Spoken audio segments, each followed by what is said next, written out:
Bonjour. Le verset qui est probablement le plus connu dans la Bible, c'est Jean 3,16, je vous le dis. Car Dieu a tant aimé le monde qu'il a donné son seul Fils unique, afin que quiconque croit en lui ne périsse point, mais qu'il ait la vie éternelle. Donc c'est par grâce qu'il a donné à cause de son amour pour nous. Ce n'est pas à cause d'une autre raison. Nous ne pouvons rien faire pour ajouter au bonheur parfait et infini que Dieu a en lui-même. Ainsi, son amour est inconditionnel, totalement gratuit. Si nous essayons de donner, contribuer quelque chose qui viendrait de nous pour mériter notre salut, Dieu n'en aurait pas besoin et cela ne nous servirait à rien. Alors, cela aussi voudrait dire que nous n'avons pas compris cet aspect complètement gracieux du don gratuit du salut, que nous considérerions à tort que ce que Christ a fait pour nous à la croix n'est pas suffisant pour payer complètement et une fois pour toutes tous nos péchés. Nous penserions que nous pourrions aussi œuvrer ce salut par nous-mêmes, comme s'il y avait quelque chose de bon et capable en nous, constituant un moyen de le mériter. Cela serait de l'orgueil. Si nous acceptions correctement que tout a été payé, on ne peut que recevoir le don, dire merci et l'obéir pour le reste de nos vies. D'ailleurs, au début, c'est Dieu qui nous attrape, comme l'apôtre Pierre avait fait deux pêches miraculeuses. Et il est indiqué que ces poissons avaient été tirés irrésistiblement. C'est mon expérience aussi. Je me souviens, j'étais allé à l'université pour étudier dans la business school. Ça s'appelle Pepperdine University à Malibu, en Californie. C'est là d'ailleurs que j'ai rencontré mon épouse Nicole. Nous avons eu l'occasion de rendre visite pendant cet été, pendant notre voyage là-bas. Alors, mais dans l'université, il y avait un cours qui était requis qui s'appelait Jésus le Christ. C'était l'étude des évangiles synoptiques. Le cours était exigé pour avoir le diplôme.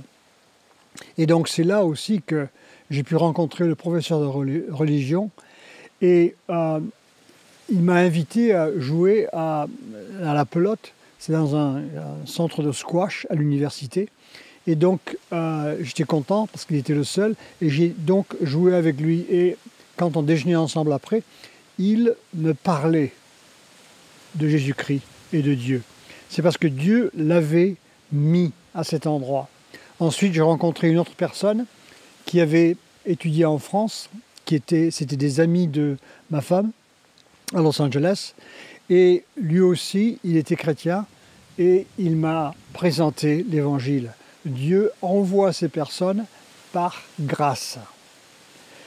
C'est par grâce car on s'attend, si on attendait quelque chose en retour, ce ne serait pas par amour et grâce, mais par intérêt de sa part. Jésus disait à ses disciples d'inviter ceux qui ne pouvaient rien leur rendre en retour, les pauvres, les veuves, les paralytiques, etc. C'est par grâce car notre obéissance qui suit, notre salut, ne peut aussi elle-même rien contribuer à notre salut. C'est Dieu qui œuvre en nous, car notre salut est déjà acquis comme final. Alors cette obéissance de plus n'ajoute jamais rien, même un cheveu, au bonheur, à la gloire, la félicité éternelle que Dieu a depuis toute l'éternité avant qu'il nous aime. Dans Job, chapitre 22, verset 3, il est indiqué « Si tu es juste, est-ce à l'avantage du Tout-Puissant? Si tu es intègre dans tes voies, qui gagne-t-il » Alors cette obéissance résulte en bénédiction divine de la part de Dieu envers nous. Tous les êtres créés devraient dire gloire à Dieu. Car Dieu les a créés, selon la Bible, et les maintient en vie, selon la Bible. Si tous les êtres créés chantent gloire à Dieu, cela fait que notre estime de Dieu augmenterait.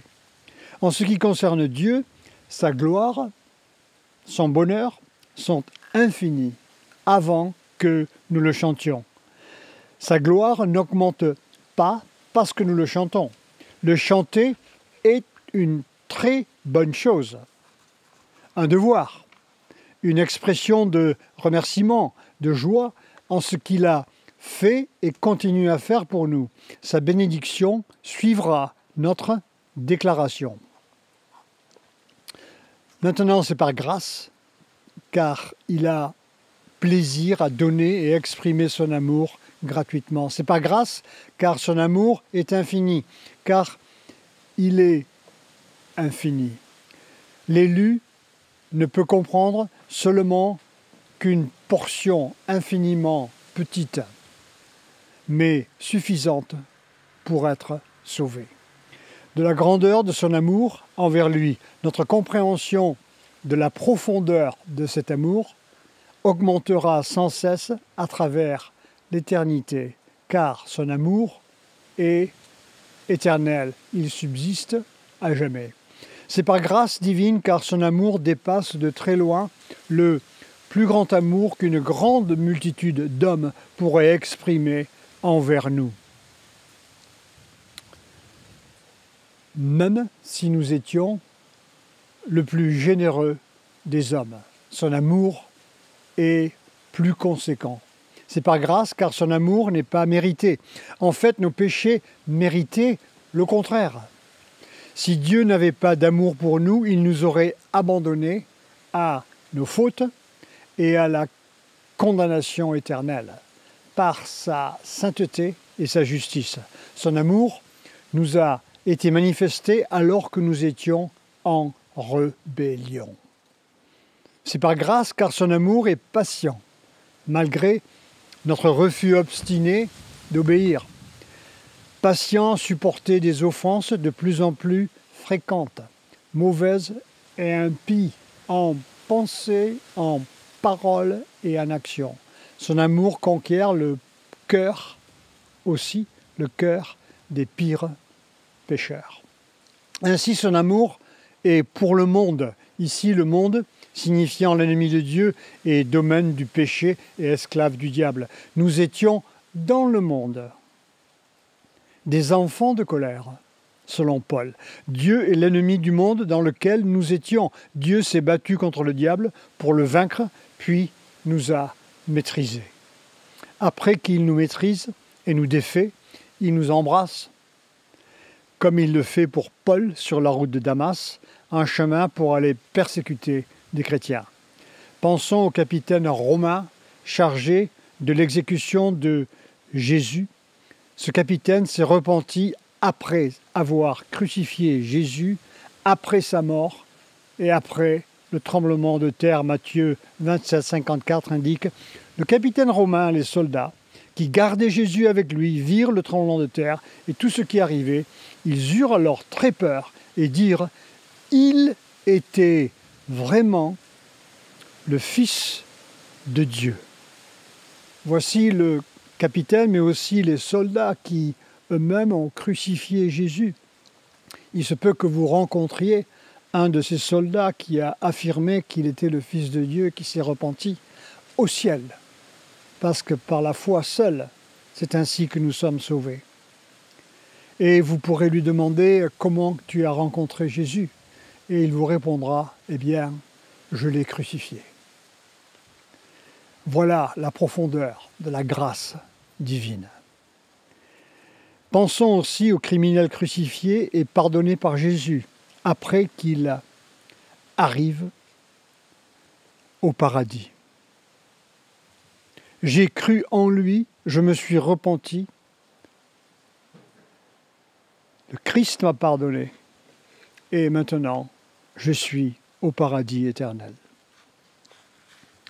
Alors, il faut comprendre que ici, Dieu choisit de sauver des personnes qui sont des pires criminels. Et donc, je vous le lis dans Luc 23, 39 à 43, l'un des malfaiteurs crucifiés l'injuriait, disant « N'es-tu pas le Christ? Sauve-toi toi-même, sauve-nous. » Mais l'autre le reprenait et disait « Ne crains-tu pas Dieu, toi qui subis la même condamnation? Pour nous, c'est justice, car nous recevons ce qu'ont mérité nos crimes, mais celui-ci n'a rien fait de mal. Et il dit à Jésus, « Souviens-toi de moi quand tu viendras dans ton règne. » Jésus lui répondit, « Je te le dis en vérité, aujourd'hui tu seras avec moi dans le paradis. » Intéressant de voir ce passage, car si le purgatoire existait, alors qu'évidemment les Écritures nous disent qu'il n'existe pas du tout.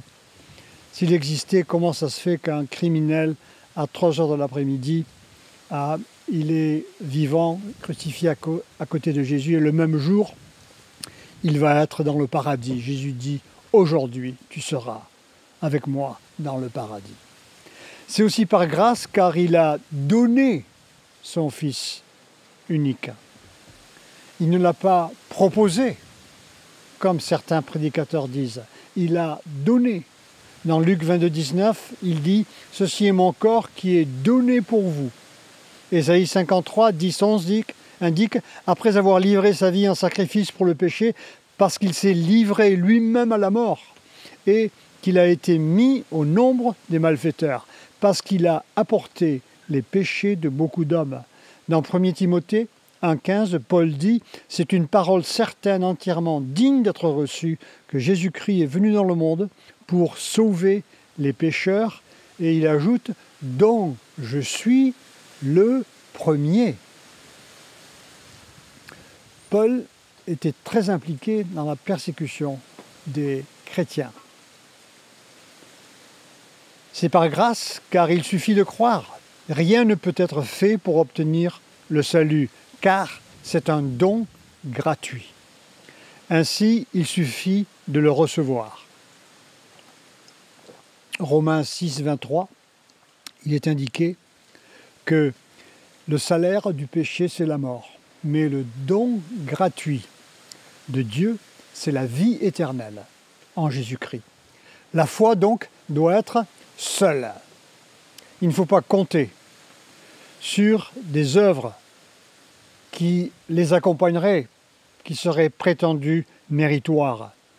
Toutefois, une vraie foi doit indispensablement être accompagnée d'œuvres.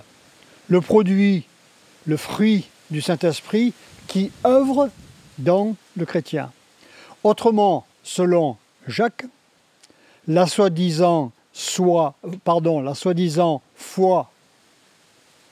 seule dont Paul parle serait morte. Elle serait une contrefaçon. Jésus dit, un homme qui entend mes paroles et les met en pratique, il est comme quelqu'un qui bâtit sa maison sur le roc. Quand les torrents sont venus, la maison a tenu. Quelqu'un qui écoute mes paroles et ne met pas en pratique, c'est quelqu'un qui bâtit sur le sable. Quand le torrent vient, la maison tombe. C'est une grâce car la venue de son esprit dans le converti est nécessaire pour opérer ce réveil spirituel et individuel. Jésus le décrit comme une naissance spirituelle. C'est une nouvelle naissance car c'est un début spirituel vu que l'Esprit de Dieu descend dans l'individu pour l'amener à discerner le royaume de Dieu. Alors qu'il avait été aveuglé par le diable, maintenant, Jésus, le Saint-Esprit, le Père, enlève le bandeau qui est sur les yeux. Et maintenant, nous pouvons voir. L'Esprit de Dieu, il est, en latin on dit extra nos, en dehors de nous, avant notre conversion, et il est intra nos, en latin, en nous, après notre régénération. Alors l'Esprit nous convainc du péché, de la justice et du jugement à venir. L'Esprit opère ce changement.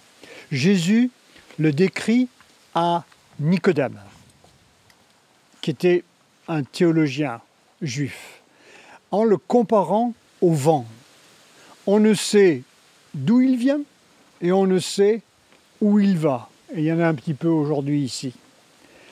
C'est par grâce il y a aussi, vous avez peut-être remarqué, le chat du voisin qui est rentré ici. C'est par grâce, car Jésus, par sa mort, a totalement et entièrement satisfait au paiement requis pour nos péchés. Pour affirmer que le salut est une chose accomplie. Le grec, tetelestai, est une dernière parole que Jésus a prononcée à la croix. Tetelestai signifie payer, c'était le terme indiqué, c'était le tampon des factures après qu'on mettait sur les factures, après qu'elles étaient payées. Du temps de Jésus dans le commerce. Ceci pour dire que les termes de Jésus, tetelestai en grec, payer, ça veut dire que toutes nos fautes, dans toute notre vie, nous qui avons été choisis par Dieu, elles sont payées. C'est par grâce, car la vraie foi est toujours accompagnée par la repentance sincère. Après avoir changé d'avis, un retour spirituel se produit. Ce retour est opéré et maintenu par Dieu dans le vrai croyant. On ne continue pas à faire ce que nous faisions mal, chose qui avait entraîné la condamnation divine de par sa sainteté et sa justice. Recommencer à vivre dans la pratique non repentie du péché serait comme un détenu qui aurait été gracié et qui, après avoir été mis en liberté, recommencerait à commettre les crimes pour lesquels il avait été détenu. Cela équivaut à insulter l'esprit de grâce. C'est par grâce car Paul dit que la foi est un don. Dans Ephésiens 2, 8, 9, c'est par grâce au moyen de la foi que vous êtes sauvés. Et cela n'est pas par vous-même. C'est un don de Dieu afin que personne ne s'enorgueillisse ou se glorifie. Alors ici, le C'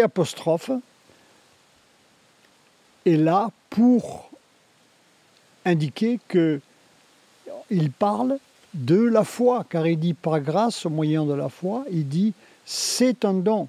Alors par grâce au moyen de la foi, c'est un don. Alors la foi est un don de Dieu, de même que la grâce en grec charis. Les deux sont des dons.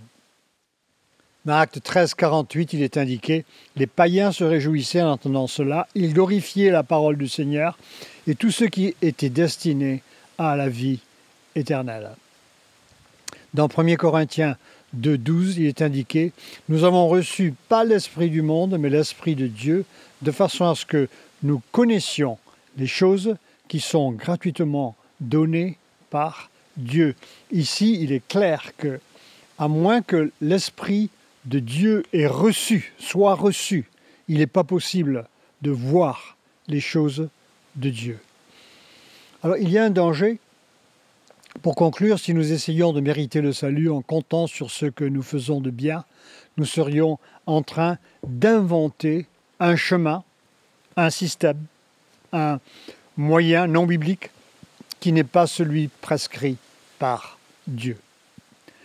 Dans les Écritures, nous finirions par aboutir à un autre Jésus, une contrefaçon. Il y en a beaucoup.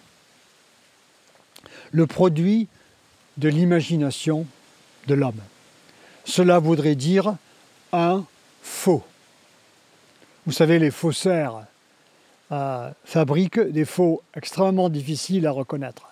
La raison pour laquelle nous étudions les Écritures, d'ailleurs le faisons en hébreu et en grec, c'est pour pouvoir discerner les faux du vrai.